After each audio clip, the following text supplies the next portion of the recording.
ikke med i sin film. Stefan, Jørgen Leth, Jon Bang Carlsen og Anders Refn elskede hendes naturlige nærvær og ageren, som brændte igennem på lærredet.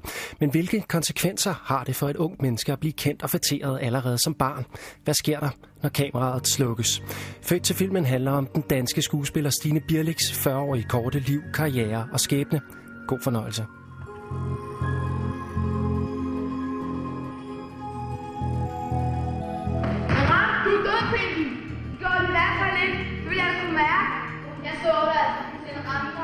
Den rende, der er ikke noget at gøre. Pinke, du er død.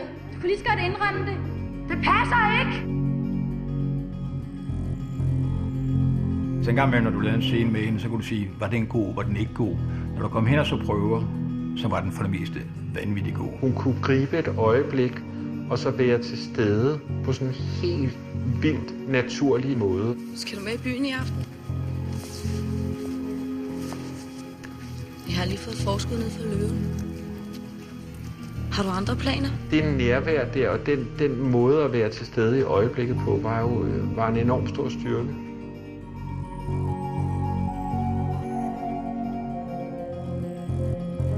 Stine Birlich, prøv lige at forklare mig, hvordan er Molly? Molly er en pige, som kommer fra et ret hårdt miljø i København, og som har sådan en ret tvivlsom baggrund. De er nomineret for bedste kvindelige hovedrolle.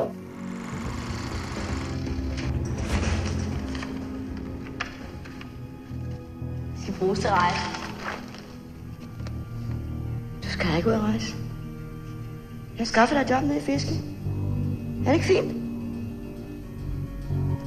Det kan jeg da ikke, nu jeg har vundet. Stine Birlich, for lykken er en underlig fisk. Eller Stine er en vidunderlig sild.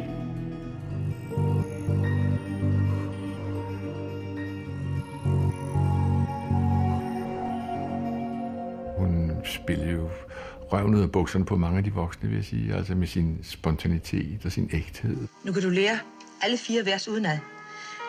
Men du kan deklamere dem fejlfrit for mig. Så slipper du fri.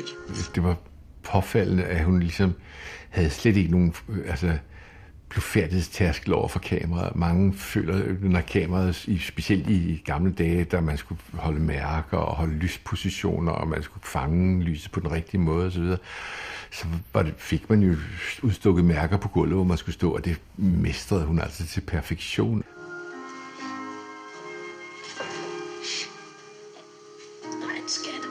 Der er en skat af evig visdom i smilehul på din kind. Der er en brønd, en sundhedskilde for alle hjerter i dit sind.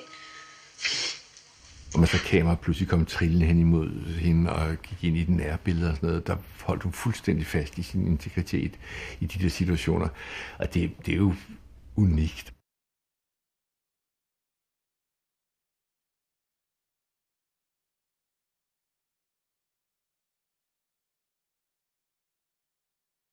Ja, hvad gjorde jeg egentlig den dag, Stine døde?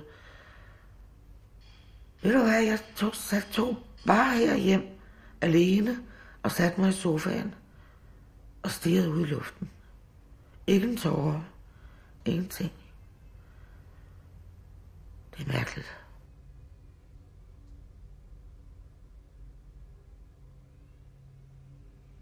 Det er jo noget af det, jeg savner mest af alt. Altså udover at jeg bare savner min søster. Men altså, hun var også et vidunderligt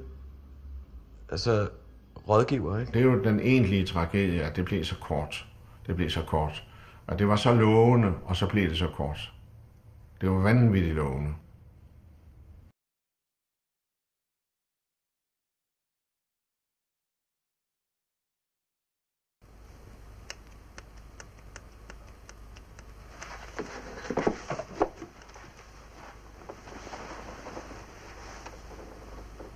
Jeg bliver nødt til at kysse din hals, for den er så smuk.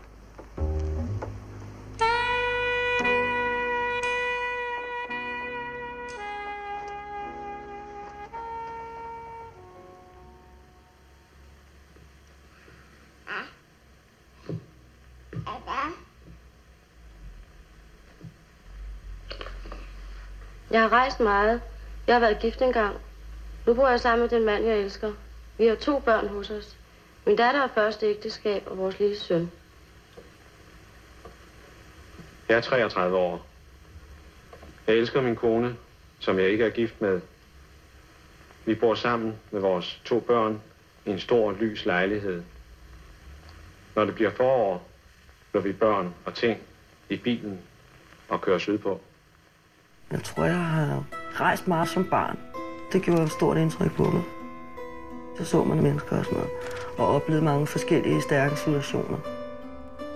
Det var så stort, altså et rejseri, så det var noget, som skolen ligesom sagde, altså er I nu sikre på, at det er en god idé, vi skal jo også gå, jeres børn skal jo også gå i skole og sådan noget, men der sagde Anna og Jørgen til skoleinspektørerne, at de synes, at det at rejse var en bedre uddannelse. Og det synes jeg jo egentlig, at de har ret i. Jeg var filmklipper, og Jørgen var filminstruktør, og vi havde tit klippebord hjemme i huset, og alt det hele vores liv drejede sig jo om film. Så det var jo fuldstændig naturligt, at Stine også var med. Hun var jo vidunderlig. Altså, hun var jo så sød, og det var så indlysende, at hun skulle lave noget. En lille scene.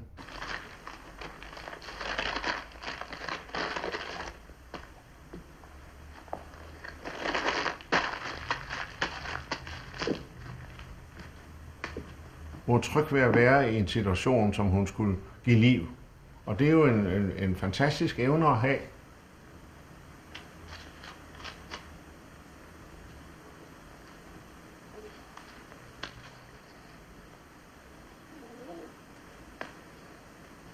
Mor skal tage papir hele dag. Det bliver en replik. Den er jo ikke skrevet til en. Det er en spontan replik, og jeg elsker den af den grund. Hun siger den ud i rummet, og så får hun et vink om, at det skal hun.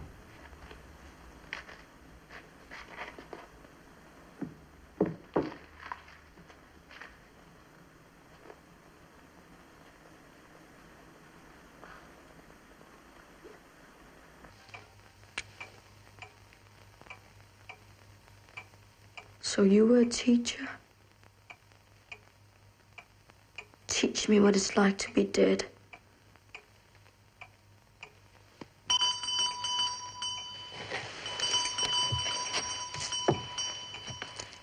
Det, som jo betog en ved Stine i så form var helt lille, det var den der sådan lidt magiske blanding, hun havde af at være uendelig skrøbelig og så være en bisse.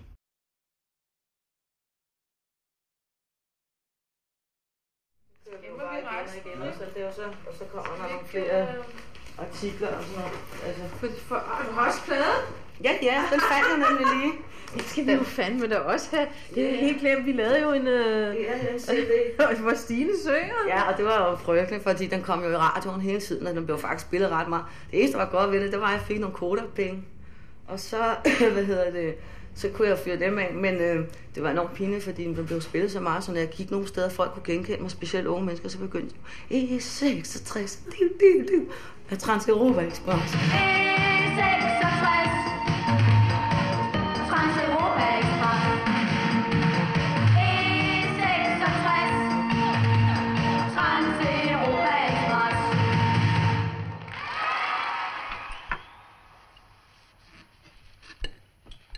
Den er jo brændt på. Men du kan bare få min. Ej, behold den bare. Men du må godt få den, jeg tager bare en anden. Så fjerner den også, bøf! Hvor skal du hen? Det skal jeg fortælle dig, Mia. Det skal du overhovedet ikke blande dig i. Jeg går på arbejde hver dag. Jeg sørger for mine børn, og det har jeg gjort i 18 år. Skulle jeg så ikke have lov til at bestemme, hvad jeg vil lave i min fritid, måske, var? Du bare sige, hvor du skal hen. Du skrider bare. Det kan være så nysgerrig, jeg skulle til at se lidt på dig selv.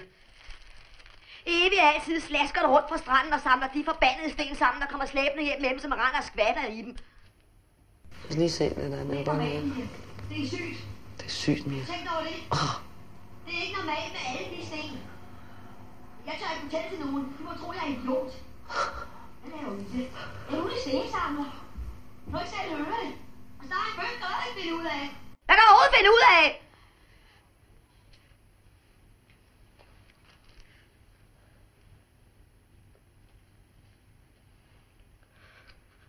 Det var ikke sådan ment.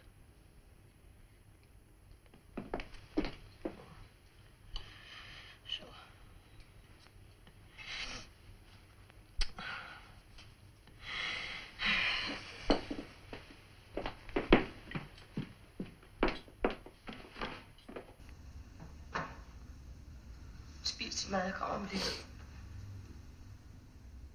Altså, hvis jeg ikke lige kendte mig, så ville jeg faktisk også sige, at hun spiller sgu meget godt, hende der. Det synes jeg faktisk. Altså, jeg synes faktisk, at der er nogle gode udtryk.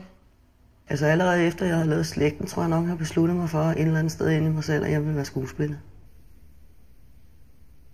Og jeg var jo så heldig nok, at i og med, at jeg lavede Lige linje med dig, kunne jeg allerede langsomt begynde at leve af det. Det var ikke store penge og sådan noget, men for en 16-år var det penge, ikke? Og der var jeg også allerede flyttet hjemmefra, så jeg skulle have nogle penge på bordet og sådan noget, ikke? Så jeg vidste godt, at det var det, jeg ville. Og det er jo også det, jeg ligesom er blevet opvokset med og opflasket til på en eller anden måde.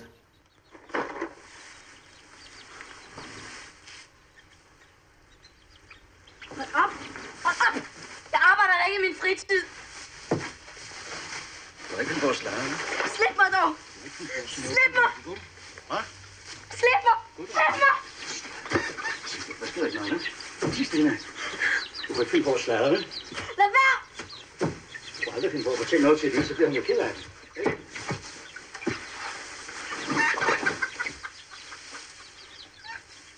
Og se så for at bestille noget. Hun havde den der enorme evne, som alle stjerner har, ikke? Altså den der evnen til presence, ikke? Altså Robert De Niro, dem alle sammen, ikke? De har det der, som den perfekte amatør også har, at de ikke behøver at gemme sig bag en handling. Du kan stille dem op ad en mur og filme dem, og på en eller anden måde bliver det interessant. Du kan digte din egen historie ind i dem. Og det kunne man også med Stine. Jeg har altid set det som en leg, altså. Og jeg kan huske, at da jeg havde lavet Fel, jeg kom til byen for eksempel, og jeg fik nogle priser i den sammenhæng der synes jeg jo ikke, det var, jeg havde ikke fortjent det på den måde, fordi det var bare noget, jeg sådan havde gjort lidt med venstre hånd, og det var enormt privilegeret, jeg kunne lave film, og jeg kunne tjene penge, og jeg kunne lave alt den der spændende hverdag.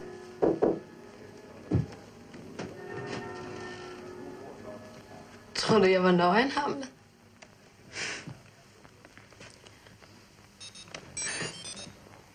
Var det dig? Hvorfor tager du aldrig telefonen? Var det dig, der ringede? Det kan sgu da godt være. Tager den jo aldrig.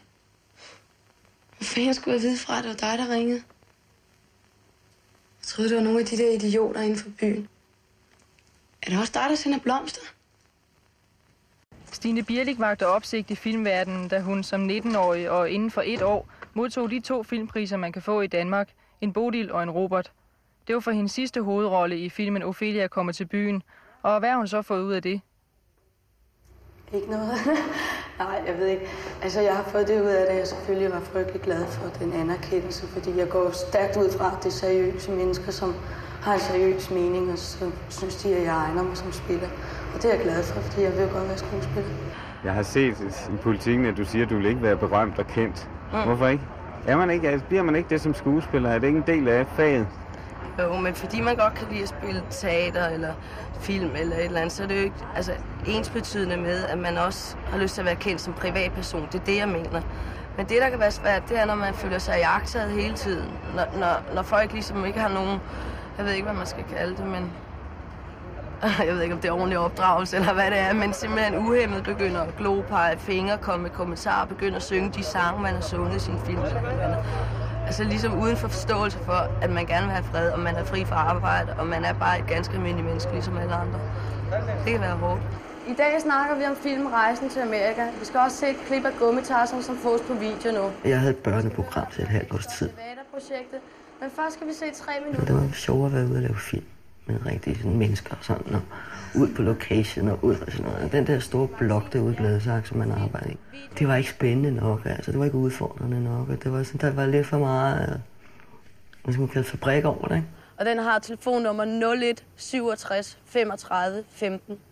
Det var 01 67 35 15. Siden 1945 er atomprøvesprængninger blevet brugt til at udvikle nye atomvåben. I august 85 stopper Sovjet sine prøvesprængninger og opfordrer USA til at gøre det samme. Så et eller andet sted har jeg også altid været enormt politisk interesseret. Jeg tror også, det var det, der tiltrak mig lidt ved punkmiljøet.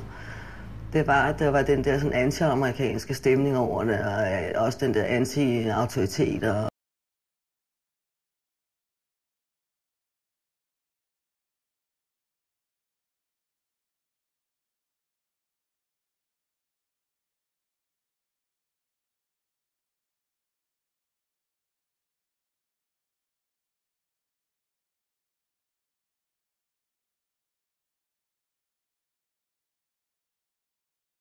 spurgte også i den forbindelse, om jeg ville være frontfigur i det.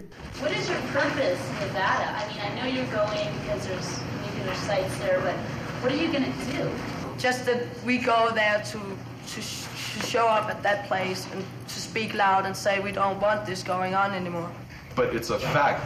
Just like the bombs, it's something you cannot unmake. It is something you have to deal with. You say that you cannot stop, unmake what you already have. And I'm sure if you stopped making tests, then at least you couldn't develop any new weapons. And that's really important. Der skulle jeg faktisk have lavet noget tv-dramatik ude i tv-byen på det tidspunkt, et tv-serie om incest. Og det var skrevet i bogen, og den rolle skulle jeg spille. Jeg blev så tilbudt den tur der i stedet for, og det må jeg indrømme, da jeg mødte de mennesker og deres engagement, og begyndte at være med, sammen med dem også i hele opstartsfasen med at samle penge sammen. Så blev jeg simpelthen så bitter det. Fordi vi sidder her 8 unge, som er meget forskelligt politisk, ikke? Og det er vi i øvrigt i hele Next Up Nevada. Ikke? Der er ikke nogen... Vi er ikke ens eller noget som helst. Det vil vi gerne have. Det vil vi meget gerne have, ikke? Men altså, der er distancen allerede lagt mellem jeres 8 stole og vores 8 stole, fordi I er 8 KU'er. Vi er ikke 8 SF'er eller DKU'er eller noget som helst. Vi skal i så mange skoler. Vi skal i det fattige, vi skal møde de rige, vi skal møde alle mennesker, politikere og almindelige herre fru Jensen. Det hedder de godt nok ikke derovre. Det hedder de sikkert amerikansk. Men altså, det er det, vi skal, ikke? Vi skal snakke sammen, vi skal lære unge at kende, og vi skal finde ud af, om vi ikke alle sammen har det samme ønske og får lov at blive her så længe som overhovedet muligt og have det godt med hinanden. And that's it. You're just 16, but you did something quite special. You did some corresponding with Russia, or you got some young people to correspond with each other. Could you tell me about that? Yes, for a while I did a pen pal project between young Soviets and young Americans. I started a petition for young people to sign 16 and under. And I got over 2,400 letters from young Soviet children. Jeg synes simpelthen, det var så fantastisk, at vi kunne få så meget op at stå med så forholdsvis små midler. Og så komme et sted på den måde, vi gjorde.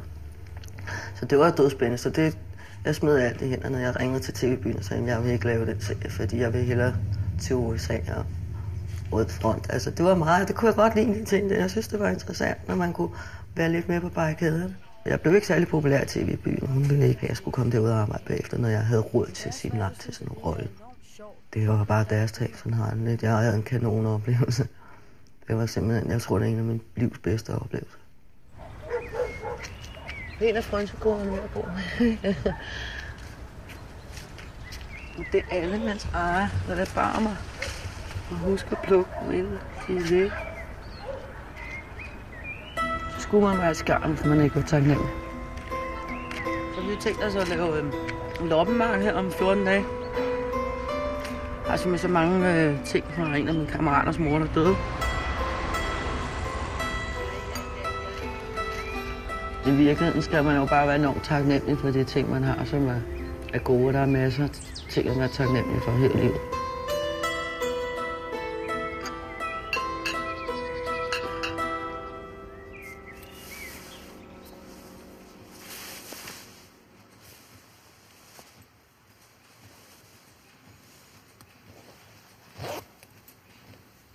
Hvor skal du hen?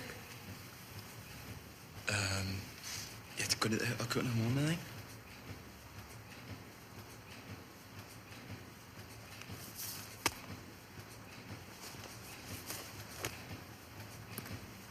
Jeg går ned og noget morgenmadsteg.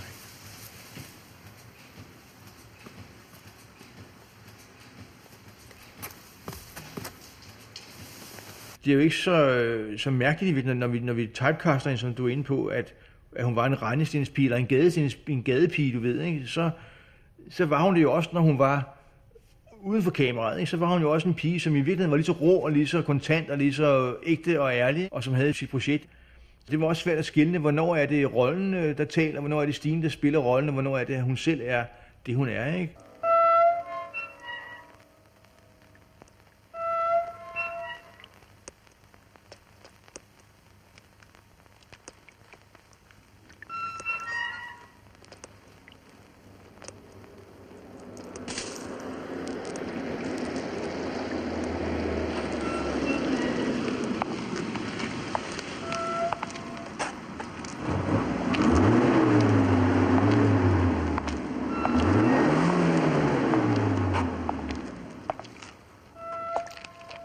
hvornår du dig selv, eller hvad er det folk ser?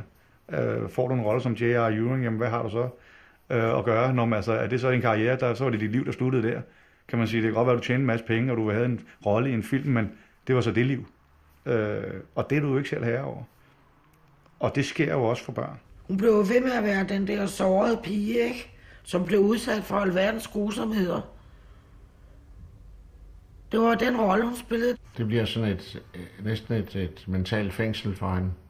Hun føler sig spærret inde af andres perceptioner af hende. Det kan jeg godt forstå. Det kan jeg sagtens forstå, at det begynder at køre i ring for hende. At det ene følger det andet, og hun kan ikke komme ud af det der. En skuespiller er en brik i en større fortælling. Og det er ikke en brik, som man selv kan sætte i spil. En instruktør kan sætte sig selv i spil. En skuespiller skal sættes i spil af en instruktør, eller den, der spiller spillet. Og det vil sige, at du som skuespiller altid er afhængig af, at der er nogen, der vil spille dig. Du er ikke klar over, hvad der står på spil, hva'? Hvorfor i helvede tror du, at din far begyndte at køre 24 timer i døgnet? Tror du, det er for sjov? Slap dog af. Gud være dig! Du er ikke klar over, at jeg skal i retten i morgen, hva'?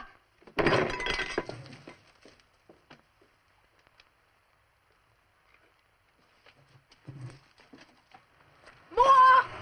Mor, bliv her! Mor, du skal blive her! Mor! Mor, mand!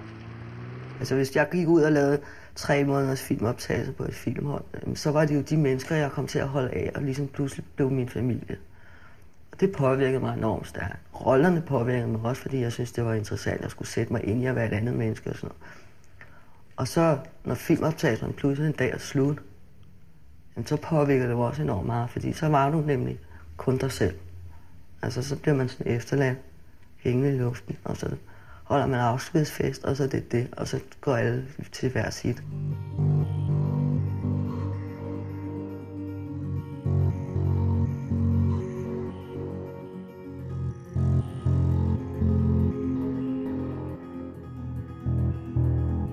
Jeg føler nok i virkeligheden meget, at de mennesker, jeg arbejder med, har svigtet mig. Altså også.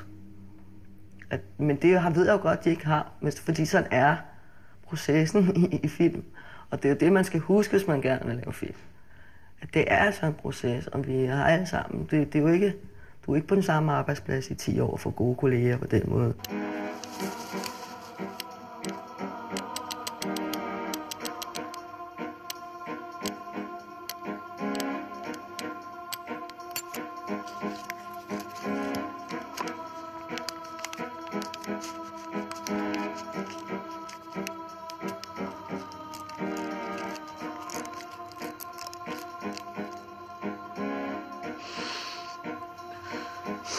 Her, Signe. Tag noget. Hvad er det? Kom nu. Det er for at fejre, at du endelig er flyttet ind.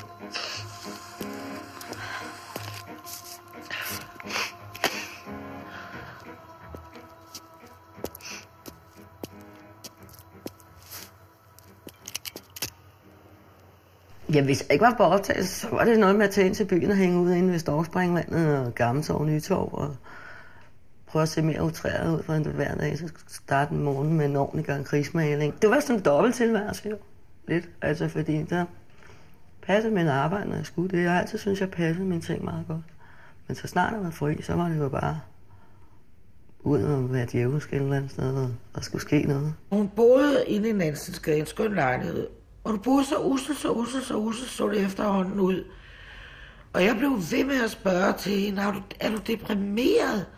Altså, hvad er der galt? Der er jo noget helt galt, Stine. Hvad er det med dig? Der var ikke noget galt. Og så på det tidspunkt tjente jeg stadigvæk gode penge, så tænkte jeg, nu skal det fandme være løgn. Nu sætter jeg hendes lejlighed i stand. Hun kan ikke bo sådan. Og så gik jeg i gang med det og satte lejligheden i stand og flavede nyt køkkengulv og alt muligt. Og så en dag, så åbnede jeg så hendes natbord, og der fik jeg et chok. Fik jeg simpelthen et chok. Der lå sprøjter, der lå skær, der lå stoffer. Det var ubeskriveligt. Det var så blodet isnede i mine årer simpelthen.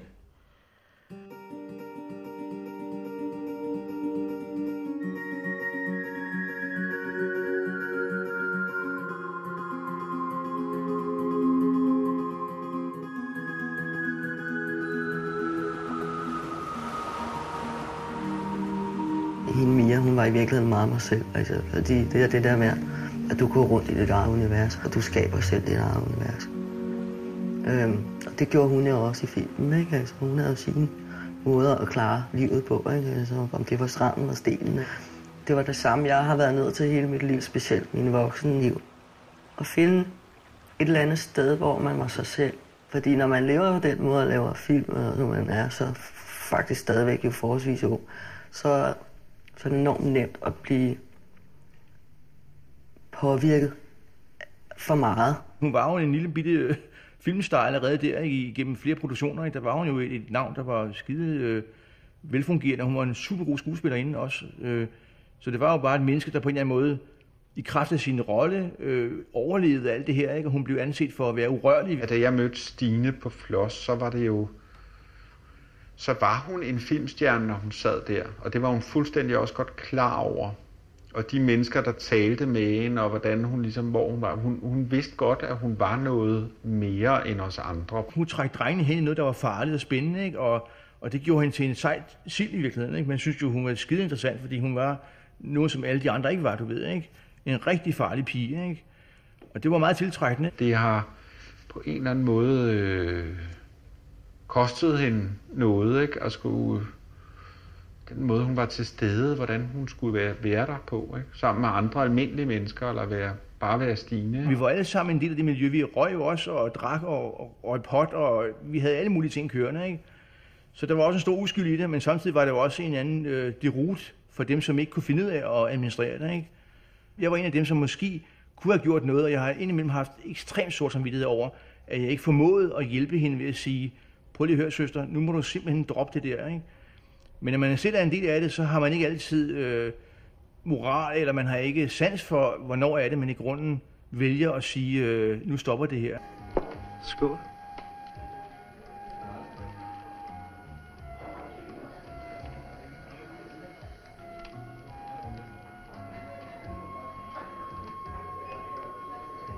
Der var ikke nogen, der kunne hamle op med dig.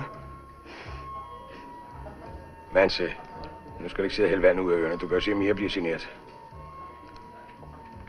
Jeg må hjem. Hjem? Aftenen er først lige begyndt.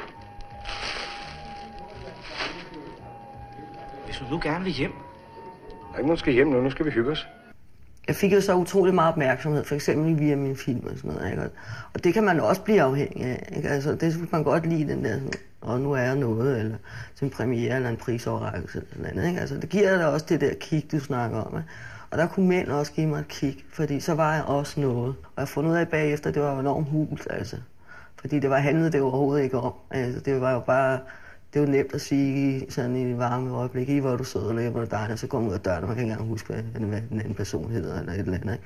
Men jeg troede, at der lå meget mere i det hver gang. I've been thinking about staying for a while. Sure, yeah. It's a wonderful country. We love it. And maybe I could find a job. There's a very good course in English. Yeah. Also get you a nice apartment. I was kind of counting that I could stay at your place.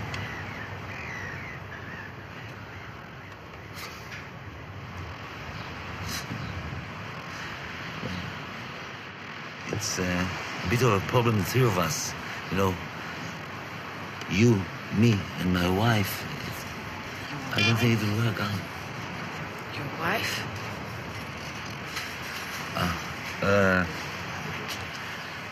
בשביל פיטר זכן, כן? בשבילי... Børn vil jo for fanden gerne have den tryghed.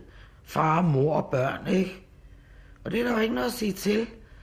Men tror den der slags følelse af at være kasseret, at det har hun ikke... Det var for stærkt for hende. Simpelthen. Altså, jeg skulle prøve det hele. Jeg skulle bare have alt ud af alt. Og om det så var voldsomt syretryk, hvor der alting forandrede sig, eller om det var heroin, hvor man bare fik fred ind i sjælen, eller om det var spise, man kunne have mod det. Altså, det skulle være ekstremt. Når man vokser op i en tid af biprodukt, eller hvad man kan kalde det, af de glade 70'ere, altså slut 60'ere og glade 70'ere, hvor det er hippie-livet, og hvor der bliver røget fede helt naturligt i ens miljø, altså hvor forældrene er ligeglade med, at børnene render rundt og leger, mens de sidder og ryger en joint over hjørnet, eller hvad de nu gør. Altså, ikke? Det var nu ikke, fordi vi havde sådan en opiumshule af et hjem, men alligevel.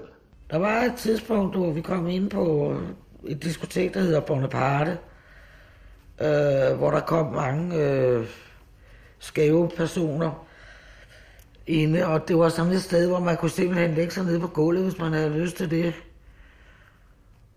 Og nu du siger det, det var faktisk, der prøvede jeg den første og eneste gang i mit liv at ryge heroin.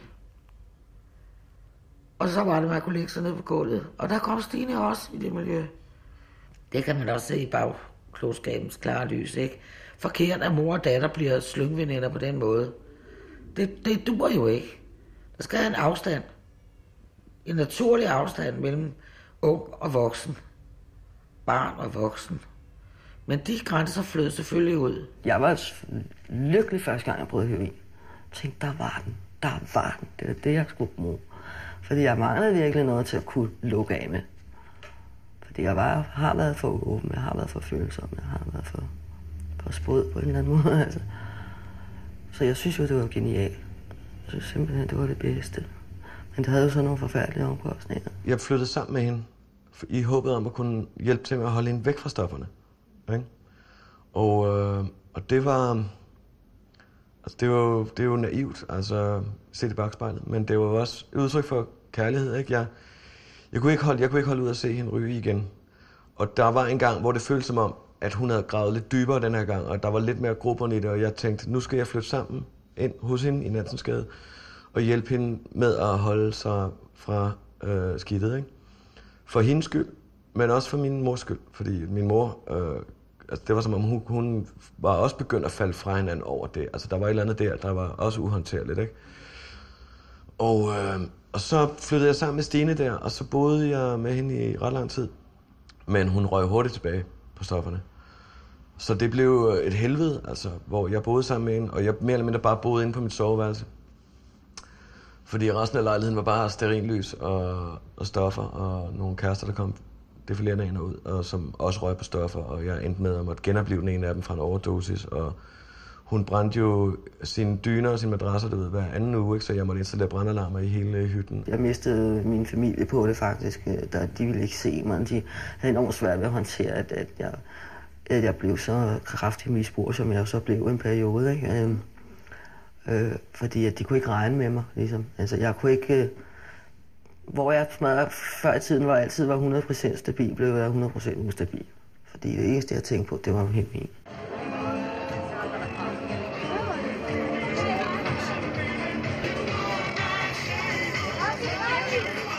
Jeg var ude med Susanne Bier ude i Israel og lavede noget film. Det var der, jeg fandt ud af, at nu må du kaste håndklædering. Jeg tænkte, nu har du gjort det så godt altid, Stine, og du har fået gode anmeldelser, du har klaret alle dine forpligtelser, og du har altid kommet ud af det med æren i behold. Og der begyndte jeg at tvivle på, om jeg stadigvæk kunne komme ud af det med æren i behold. Om jeg stadigvæk kunne passe mine aftaler, om jeg stadigvæk, fordi heroin begyndte at styre så meget. Så det var den sidste film, jeg lavede. Hello? Do I speak to Ben Crossman, please? Hi, it's me. Yes, I'm in Tel Aviv. No, I can find it myself. I see you there. I love you too. Hej. Altså heroin har jo også nogle andre omkostninger. Det koster enormt meget. Du skal ud og skaffe penge, du skal skaffe stoffer, du skal være rask, du bliver syg, du bliver afhængig af dem, du bliver syg, når du ikke får det. Så jeg kunne ikke sige, at jeg kommer på filmoptagelse om morgen tidlig kl. 8, hvis jeg ikke vidste, om jeg havde heroin. Du kan ikke filme, du er ikke spændende at se på længere, hvis du bare har sådan et dødt, koldt ansigt. Altså, så jeg kunne godt mærke, at jeg kunne ikke mere. Det gav sig selv et eller andet sted, at jeg var nødt til at stoppe. Og så skulle jeg stoppe med heroin, men det var jeg ikke parat til på det tidspunkt, for jeg synes virkelig, det var fedt. Det er, når noget gør for ondt, altså, så kender jeg den nemme løsning nu. Altså, hvis der er et eller andet, der gør ondt, hvis kæresten er skrevet, eller hvis jeg tænker for meget over min egen utilstrækkelighed i forhold til at være mor, eller hvis jeg føler mig for ensom, eller hvad det nu kan være, som nu gør ondt til livet for os alle sammen gang med. Så kender jeg bare den løsning, der hedder, fyld noget stof på, så får du fred, så er det lige meget. Så kan du bedre holde det ud. Altså. Så ligesom bliver man bare ligeglad. Det gør man jo ikke, men altså, Man kan bedre håndtere alle de der smerter. Selvfølgelig er der skyldfølelse. Den ligger jo latent et eller andet sted inde i mig. Det er også nogle gange min vildskab, ikke? For at få det ud, få det væk, glemme det. Selvfølgelig ligger den der. Der er et lag i mig, der hedder skyld og skam. Det kommer jeg ikke udenom.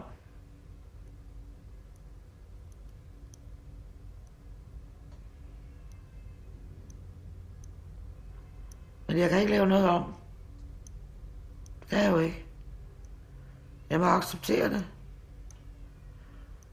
Gud giver mig sindsro til at acceptere de ting, jeg ikke kan ændre. Mod til at ændre de ting, jeg kan. Og visdom til at se forskellen. Det er den devise, jeg lever efter. Der er jo en desperation, og den ligger jo i det fra starten, og det er også det, der gør hendes præstationer så spændende. Det er den der tone af desperation og intensitet og overfølsomhed. Det er også det, der gør hende til en vidunderlig skuespiller. Så jeg ved ikke, hvor det ene starter og det andet begynder. Det ved jeg ikke rigtigt. Så jeg synes egentlig, jeg har nær sagt, at hendes liv altså, som en skuespiller, der brænder igennem, har et virkelig gennembrud også. Det er alt for kort, men det er også en slags naturlig historie. Altså, det er råt sagt, men det er som de store jazzmusikere, der også altså, brænder igennem, og så betaler den dyreste pris. Eva. Eva P. Du kan ikke holde det ud. Eva P.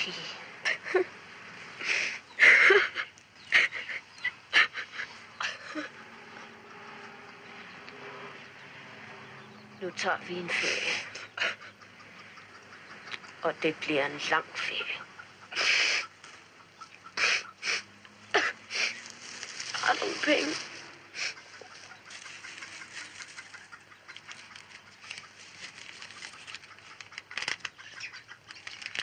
Hvor er dem fra? Jeg har snuppet dem for ølpengene.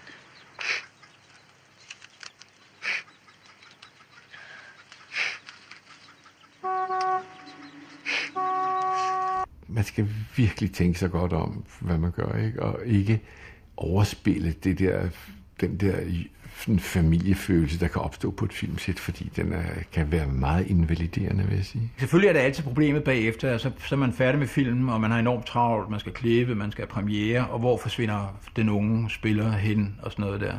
Og det er jo klart, at der vil jeg indrømme det, ligesom de fleste vil opleve, at der en gang imellem har man tænkt, har man holdt den nok i hånden bagefter.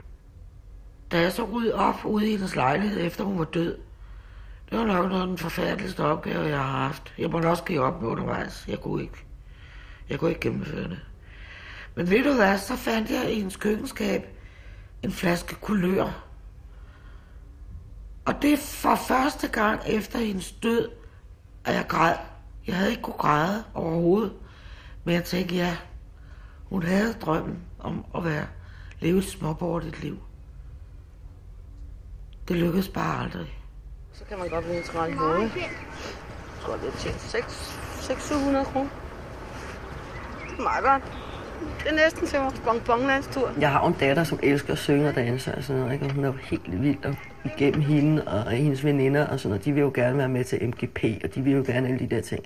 Og Gud forbyde mig, hun der nogensinde kommer til det. Altså, jeg opmuntrer hende selvfølgelig i at være kreativ og synge og danse, alt det hun vil, ikke? Men jeg vil da ikke håbe for hende, hun nogensinde kommer til det.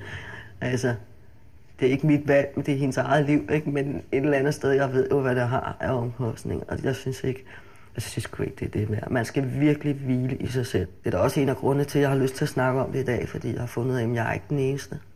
Jeg har jo skammet mig utrolig meget i mange år. Så virkelig, det var også en af grundene til, at jeg har gemt mig nok, og grunden til, at jeg ikke ser så mange mennesker og sådan noget. Der har der virkelig været meget skam involveret i det. Men fordi jeg ser i dag, at der er altså andre som mig, og jeg ser unge, der også, netop som du siger, gerne vil være stjerner, som kommer til at ende ligesom mig, hvis de ikke tænker så godt om. Så vil jeg gerne snakke om det i dag. Hvis hun havde været født 8-10 år senere, så ville jeg tro, hun havde levet et helt andet liv. Hun ramte jo en fuldstændig sindssyg timing af en tidlig barndom, hvor det der miljø med hash, det startede i slut 60'erne, hvor de ikke engang rigtig syntes, det var bare sådan, man gjorde alle sammen. Hvis man var kreative cirkler inde i byen, så var det sådan, alle røg det, og mange smuglede det. Altså, og folk tog på ferie i Marokko og alt muligt. Altså, der var det ligesom det. Og så voksede man op igennem 70'erne, hvor det er lille skoler, og der er lidt laissez-faire opdragelse i det, ikke? Og så kommer man ud, og så rammer man en bølge der i start 80'erne, hvor punkerne kom til byen, og det var lort nok og kontrol, og altså alt det der, sådan en ny bølge af en vildskab, hvor det lige præcis handlede om at flytte hjemmefra som 13-14-årig og få stridthår og være fuldstændig ligeglad med autoriteterne og det hele, ikke? Altså alt det der var jo perfekt timet til, hvor hun lå. Altså perfekt timet til at gå galt. Det kunne da godt være, hvis jeg havde været uddannet psykolog eller sådan noget, i stedet for filmklipper. Og så kunne jeg måske have gennemskuddet situationen og sagt, nej Stine, nu trækker vi os lidt tilbage.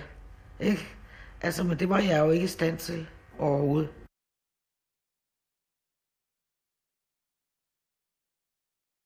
Jeg tror, at jeg kan bebrejde mig selv, at jeg ikke holdt fast på Stine i det forløb der. At jeg ikke sådan insisterede på, at hun skulle komme lige så meget som Asger. Men det var som om, der skete en afgørende skillelinje der. At Asger er min kødelige søn, og Stine er min steddatter. Og den skillelinje, tror jeg, at den kommer ind og spiller en rolle der. Det må jeg indrømme, og det er lidt flov over. Jeg er ked af, at hun ikke er med på resten af rejsen. Hun var en meget stor inspiration. Og som du siger, så var hun meget intelligent. Så hun var en støtte, følelsesmæssigt, på alle mulige måder. Og men hun har jo efterladt os, altså ud over hendes mange film, men så har hun efterladt os en meget skøn datter, og det er jeg meget glad for. Så hun lever jo her stadigvæk, på en eller anden måde.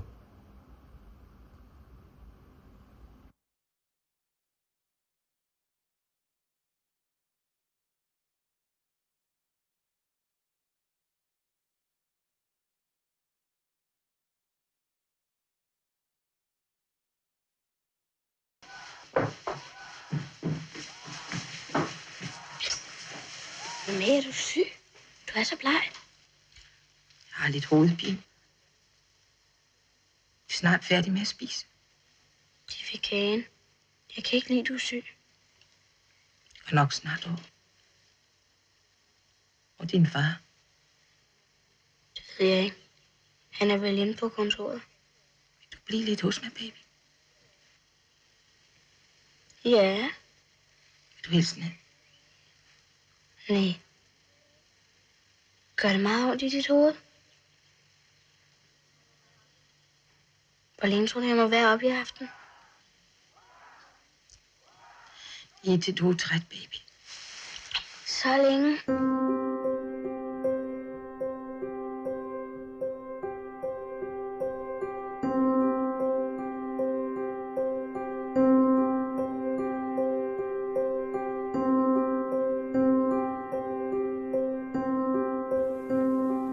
Instruktøren bag filmen her, Linda Wentel, havde et tæt forhold til Stine Bierlich, og udover deres samarbejde på Ballerup Boulevard fra 1986 har Linda Wentel stået bag blandt andet Han, Hun og Strandberg, One Shot og tv-børneserien Da Lotte blev usynlig. Vi fortsætter aftenen på DR2 med endnu en dokumentar med ikke én, men hele 2 meget dedikerede instruktører bag. Det er anden del af Christian Holten Bonke og Jeppe Søgaard Nielsens dokumentarserie Uffes Alternativ. 5 år af deres liv har de viet til at følge Uffe Elbæk. Og med henvisning til serien og netop afsnittet, vi viser i aften, offentliggjorde Alternativets integrationsordfører Usma Ahmed i morges, at hun trækker sig fra partiet. Få et indblik i, hvad der ligger bag denne beslutning i Uffes Alternativ på DR2 om lidt. Og derefter ser den rigeste procent på nogle af kvinderne i den danske yberoverklasse. Se et klip her. Blandt de rigeste i Danmark er 84% mænd. I aften møder vi nogle af kvinderne. Altså nu er tobaksindustrien jo generelt et mandefag. Det har jeg i hvert fald erfaret. Finansdirektør i Skandinavisk Tobakskompagni og dronning af Hotel d'Angleterre,